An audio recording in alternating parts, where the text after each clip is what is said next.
পিলখানা হত্যার মাধ্যমে সেনাবাহিনীর যে সাহসী দেশপ্রেমী চকুর সেনারা ছিল তাদের সকলকে হত্যা করা হয়েছে। সেই হত্যার মধ্য দিয়ে শুরু হয় একনায়কতন্ত্র কায়েমের যে নীল নকশা, তার প্রথম বাস্তবায়িত হচ্ছে। এক নাম্বার হচ্ছে এটা। দ্বিতীয়ত আপনারা দেখেন তারা একটা নতুন প্ল্যান করেছে, সেটা হচ্ছে 1971-এর রাজাকারদেরকে তারা চিহ্নিত করবে।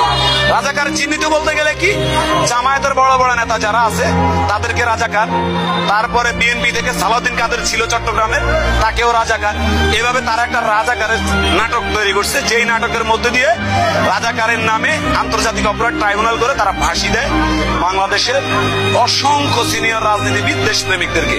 তাদের পরিকল্পনা হচ্ছে 2018 সালে যে নির্বাচন হয়েছে সেই নির্বাচনে তারা ক্ষমতায় যাবে, যার কারণে তারা তার এক বছর আগে দেশনেত্রী বেগম খালেদা জিয়াকে তারা একটা অন্যায় মিথ্যা বানোয়াট মামলার মাধ্যমে তারা বন্দী করে।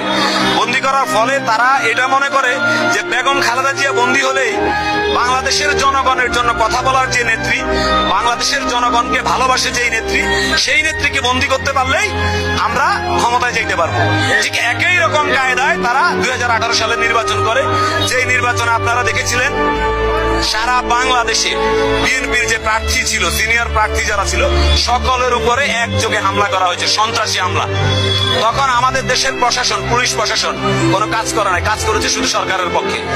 যার ফলে তারা 2018 সালে নির্বাচন করে। নির্বাচনের দিন ভোট কেন্দ্রে ছিল কুকুর ঘুমিয়েছিল, মানুষ ছিল না। সেদিন প্রধানমন্ত্রী একটা বক্তব্য দিয়েছিল, প্রথম যে সে যখন ভোটটা দেয় সে বলেছিল আমরা কিন্তু জিতবই। তার ব্যাখ্যা দেওয়া ছিল যে আমার প্ল্যান করা আছে, আমরা কিন্তু জিতে যাবো।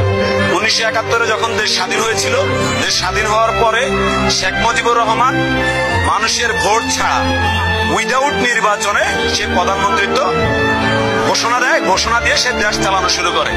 তখন শুরু হয় একটি নতুন কায়দায়, নতুন ক্যাটাগরিতে একটি নির্যাতন শুরু হয় 1971-এর পরে বাংলাদেশের জনগণের উপরে।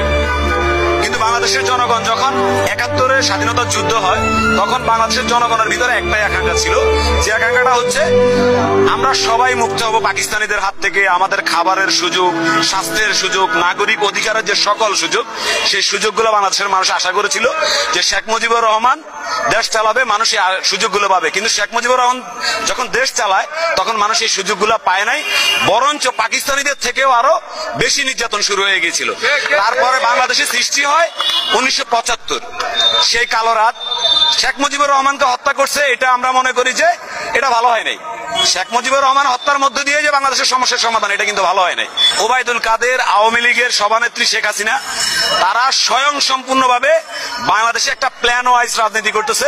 কিভাবে সে 2008-এ যখন তারা ক্ষমতায় আসে, ক্ষমতা আসার পরে তাদের মাথায় ছিল তারা দীর্ঘমেয়াদী ক্ষমতায় থাকবে।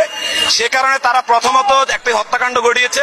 আপনি যখন জনগণের উপরে মানসিক চাপ সৃষ্টি করবেন, শারীরিক চাপ সৃষ্টি করবেন, নির্যাতন জুলুম সৃষ্টি করবেন, তখন কোনোভাবে এটাকে উন্নত দেশ বলা যাবে না। পুলিশের কিছু অসাধু কর্মকর্তারা মিলে বাংলাদেশের সকল মানুষের উপরে একটি নির্যাতন চালানো শুরু করেছে, যেটা হচ্ছে বাংলাদেশের সকল রাজনৈতিক দলের উপরে হামলা, মামলা, নির্যাতন, খুন, হত্যার মধ্য দিয়ে তারা 2018 সালে ক্ষমতা আসে। আসার পরে তারা এখন স্বপ্ন দেখে আবারও ক্ষমতা যাবে। আওয়ামী লীগ অনেক দুর্বল হয়ে পড়ছে, সারা বাংলাদেশে তারা জনবিচ্ছিন্ন হইতে হইতে এমন একটা জায়গায় চলে আসছে যে পরিপূর্ণ একটা সীমাবদ্ধ একটা জায়গার ভিতরে আসছে।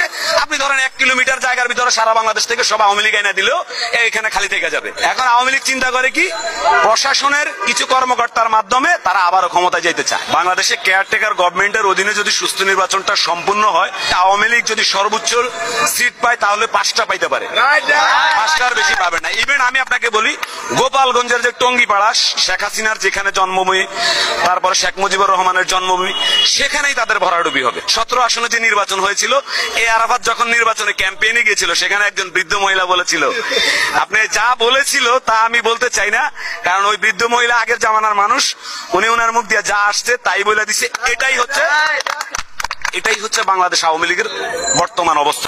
বাংলাদেশ স্বাধীনের পরে সবচেয়ে কলঙ্কজনক অধ্যায় যে